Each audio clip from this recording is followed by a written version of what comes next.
նայի որ քո քաղցից սատանան չօգտվի։ Ինչ է սա նշանակում։ Պատկերացրեք մենք մեր մեջ ունենք ուտելու ցանկություն եւ այս պահանջը ունենալով մեր մեջ, այս քաղց ունենալով մեր մեջ, մենք ուշադրություն չդարձնենք ինչ ենք ուտում, հավանաբար շուտ կմահանանք։ Այդ ճիշտ նույն ձևի վտանգավոր է մարդու համար, երբ որ մարդ ունի քաղց Աստծո նկատմամբ, բնական պահանջ Աստծո նկատմամբ եւ այդ պահանջից, այդ եղած մարդու մեջ եղած քաղցից սատանան գիտի այդ քաղցը եւ նա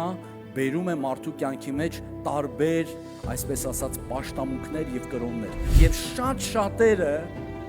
գիտեք, հայտնվում են ծուղակի մեջ,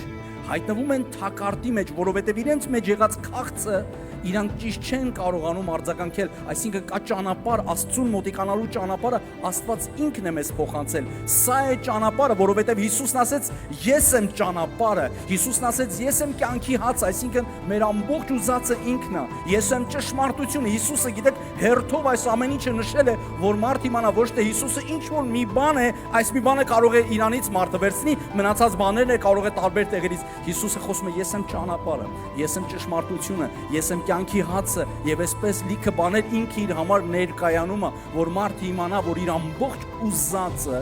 հենց ինքը Հիսուս Քրիստոսն է։ Մենք պաշտում ենք մի Աստծու, որը ինքն է մեզ հայտնվել։ Մենք չենք մտածել իր մասին հորինել։ Ինքն է հայտնվել մեզ